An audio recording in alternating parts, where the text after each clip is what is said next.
It looks good. Yeah, yeah. You've done a little something different with it. I like it. Yeah, that's a new product. Yeah.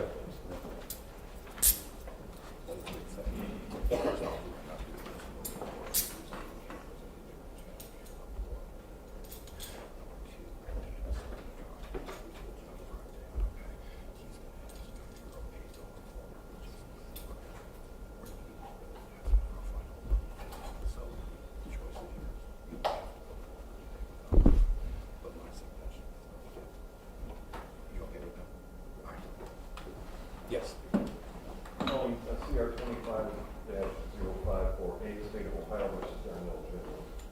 Mr. Jones is present today with his counsel, Mr. Lucas, and Ms. Eisenberg.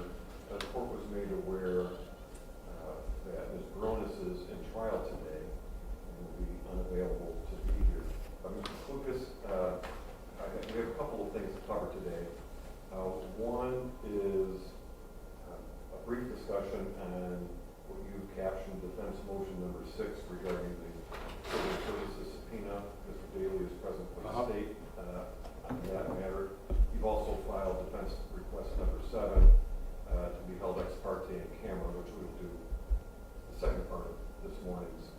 We would be doing that in chambers, right? Correct. Okay, all right, yeah. But as far as just preliminarily looking at the motion number 6 and Ms. Baronis' inability to be here, I want to make sure that Mr. Jones is okay with that. Absolutely, yeah, please ask. Yeah. Mr. Jones? Yes, sir. Ms. Baronis, rather, is in trial, actually being trial right across the hall from me later today on a major case, so she's unavailable today. However, you do have Mr. Lucas and Ms. Eisenberg here with you at council table. I know you talked with them when you came in. Are you satisfied going forward today with the assistance of Mr. Lucas and Ms. Baronis or Ms. Eisenberg without Ms. Baronis? Yes, sir. Okay. And in point of fact, Mr. Lucas, I noticed, at least with defense motion number 6 regarding the subpoena, that it was you who signed the certification of service. So can I presume that it was you who drafted the motion? You can presume that, yes, I Okay. did. I wrote it, yeah. Mhm. Okay, so Yeah. there's no prejudice to your client, Ms. Baronis, not being here. In No. other words, she didn't No, do all the no, work on that was me, enforcement. yep. Okay. All right. Mr. Jones, I see that, once again, you're still in the wheelchair. We're going to get together Friday morning and have a bit of a longer conversation, but just for today's purposes, how are you feeling? I'm all right. All right. When we were together last time, I think you told me that your legs the nerves were starting to get activated again. And Yeah, it's still going. Pardon me? It's still going. Is it? Yeah. What's the pain level like? It's not like, it's mainly at nighttime, like when I try to lay down and go to sleep. Tough to get in a comfortable position? Yeah, even sitting in this chair, but for some reason it's going cool for now. Good. Are you taking any medications? Yes, still pain meds, psych meds. All right. Are you able to understand me? Yes, sir. You're able to communicate with your attorneys? Yes, sir. Lucas, are you confident that your client is able to communicate with you effectively? I am, Judge. That's good to hear. And as far as your therapy, physical therapy goes, I think Mr. Lucas told me that I do the it doctor myself. gave you some things to do on your own, right? Yeah. And are you doing those things? Yes, sir. Is that helping? It's mainly the foot, so like right now I can't control the foot going up and down. That's kind of really the only thing that's stopping me from walking. Oh, So like if I had a walker, I'd walk behind that, which I just started using a walker not too long ago. okay. So It sounds like it's improvement, but it's slow. yeah, it's mainly the feet. If I can't control the feet, it's like they just dangle. Okay, thank you. I just wanted to briefly, in the courtroom, address defense motion number 6, which is a motion to issue subpoena to produce records. Mr. Daly, as I mentioned, is here on behalf of the state. Mr. Daly, do you know if the victim representative here is here today? I see 3 people in the gallery today. I don't know if either one of them. Your Honor, I'm unaware. I'm here on behalf of Lucas County Children's Services as a member of the Civil Division of the Prosecutor's Office. I have not had any communications with the criminal division concerning this case. So I would be unaware if they had spoke with victims' assistance. I'd ask the ladies in the back of the courtroom, there are only 3 of you in the entire courtroom this morning. Are you with the victim in the case? Are you here representing the victim in the case? Yes. Okay. The primary purpose for today was to conduct an ex parte in-camera hearing by the court of Mr. Klukas' motion. He called it, I think, motion number 7 regarding the appointment of expert witnesses. As we know, Criminal Rule 42 provides that when in a capital case a defendant requests the assistance of experts, the defense can ask that that be held privately with the court, so as not to tip your hand to the state and to the public essentially as well, the nature of the expert assistance that you're seeking. However, since we have this number 6 and motion number 6 and Mr. Daly here, I'd ask Mr. Klukas if he can briefly summarize what you want with your motion. I don't think any additional summarizing is necessary. I think we put it in the motion that we wanted all of the records with respect to the principles listed in the subpoena. There have been a smattering of CSB records disclosed by the state. I don't know where they got, but they disclosed them to us. But it is clear to me that it is not the complete record. There is, we're making this in good faith. It is clear that there has been considerable CSB contact, not only through Mr. Jones's life, but recently involving the victim and some of the other people involved in this case.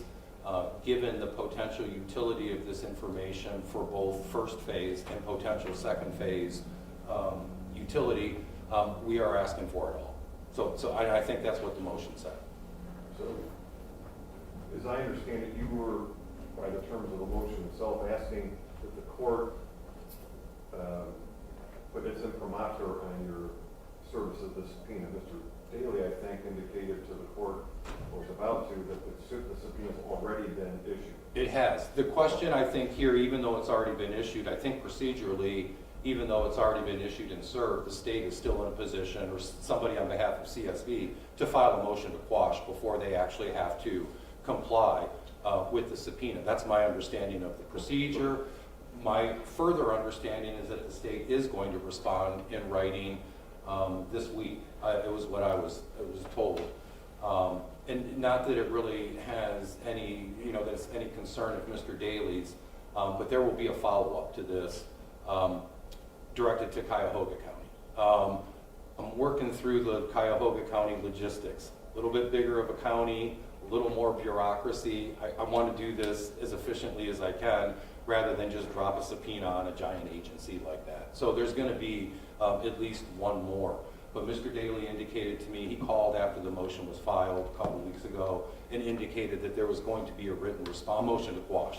I would say to the court, there is one wrinkle in that motion that you don't always see, which is we want the disclosure to come straight to us rather than court review in camera. So with that change, I think the motion spells out what we're looking for, which is everything. That's the best approach in this kind of case, we think. Mr. Daly? Your Honor, I believe there are a couple of things to address. First, the state did receive that motion. We did not receive, and by we I mean Lucas County Children's Services, did not receive the actual subpoena until the following Tuesday. When those motions are filed with subpoenas that haven't actually been clerked and issued, the motions move until those are actually done. So the state intends to file a response, and the state believes its due date is tomorrow. So the state will have a motion to quash in by tomorrow. We have been in discussions with defense counsel.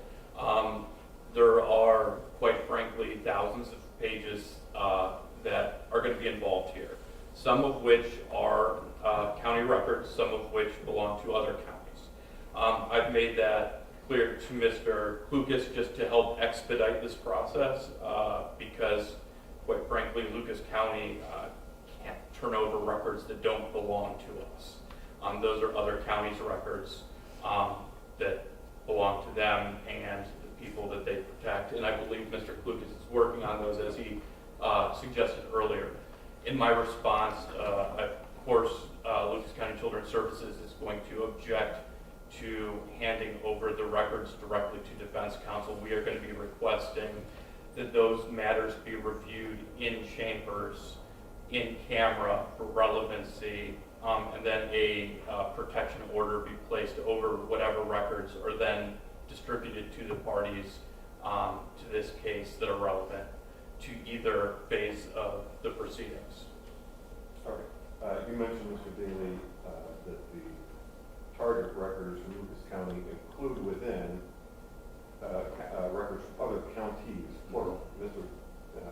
Lucas just told me that about Cuyahoga records that he is going to independently seek copies of, but are there other counties involved besides Cuyahoga? I believe I learned that from Mr. Klukas, that he believes there might be a third county. We're not 100% sure. We think there may be a third county that has some records, but I am not, we haven't confirmed that to the degree where I would want to go ahead and submit something for record. We know for sure there's another county, it's Cuyahoga. My suspicion is that if we get Lucas County records and Cuyahoga County records, we're going to have 90-some% of the records anyways. We think there may be a third county, and we think that it would be a small amount of material from that third county. Do you know which county? Not 100%. Okay. We think so. Okay, well, I'll anticipate the filing of the motion to quash, and depending on where the state and the defense are on that, we have a more thoroughgoing pretrial set for this Friday, which is sort of our usual monthly, bi-monthly status pretrial. If you're prepared at that time to address this in more depth, I'd be happy to do that, or set a separate hearing, because you may want to file a reply brief to his, or response brief rather, to his motion to quash. Yeah, I want to look at it first. I don't want to swear that we'll have it in by the pretrial. I kind of have an idea as to what to expect, this not being the first time. So depending on what the content of the state's response is, we may have something in writing before Friday, and we'd be in a position to argue it. This does bring to the court's attention another issue, and that is that the motion number 6, was filed August 28th, and as council may know, we have a new case management system. We were not advised of the filing of this motion until Friday, this past Friday. Through no fault of the defense and through no fault of the state, and I presume no fault of the county or the court. I'm simply going to be putting an order on the record, given the nature of this case, especially that whenever something is filed, just an abundance of caution to direct that the copy of that filing be submitted. We have been doing that all the way through. I mean, I believe Ms. Jagos if she said I didn't, but it would be a surprising oversight. I'm not 100% sold on the efficiency of the new filing system either. And I have made it a habit in all cases, not just this one, to go ahead and cover the courtroom, the criminal bailiff. So if we didn't do that, we apologize. I believe I have covered Ms. Jagos on everything that we have filed, so. Well, no harm, no foul. I mean, That's fine, yeah. I will anticipate several more motions Yeah. throughout the pendency of this case. Yeah. We'll cover, for sure. Okay. Yeah. Very good. Anything else that the state wanted to bring up today before you file your motion to quash tomorrow? On behalf of Lucas County Children's Services, nothing, Your Honor. And anything else? No, only the ex parte. That's all we have left. Very well. And then motion number 7, as I mentioned earlier, asks for a private ex parte, not off the record, but in chambers conference regarding defendant's request for one or more additional experts, which under Rule 42E of the Rules of Criminal Procedure of Ohio, the court will grant, and we will do that in chambers. Is there anything else following that that needs to be on the record? I don't believe so. We will, I think we can do the ex parte and then just reconvene Friday. I can't think of anything right now that can't wait till Friday. very good, we will do that now, and then as Mr. Jones, we talked about earlier, we have our status pre-trial coming up this Friday morning at 9, and we'll be covering a lot more ground as we have in the past. I intend as well to have a draft agenda out, if not today, by tomorrow, some issues that we need to cover. Okay, sounds good. Thank you, everybody. Thanks. All rise. Court's in recess.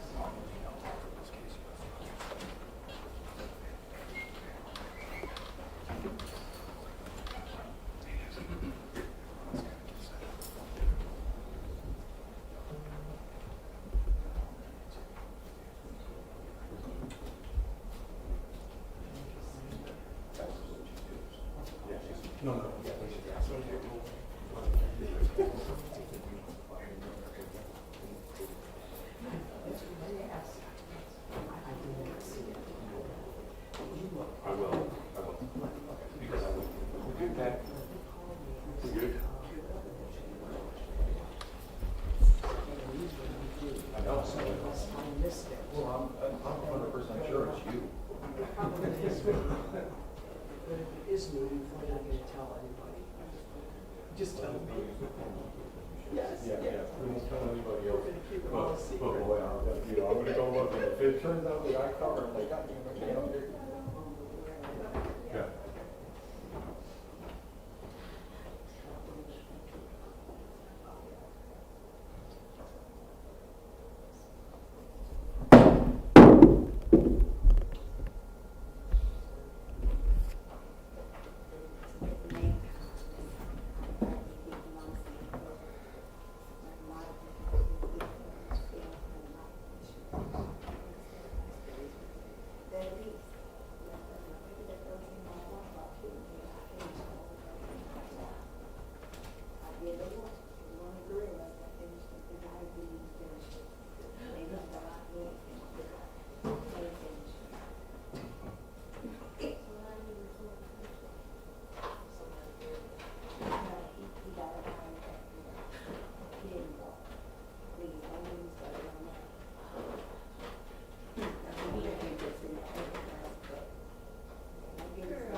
And you know, the thing, like I said, he came with the good intentions, you know what I'm saying?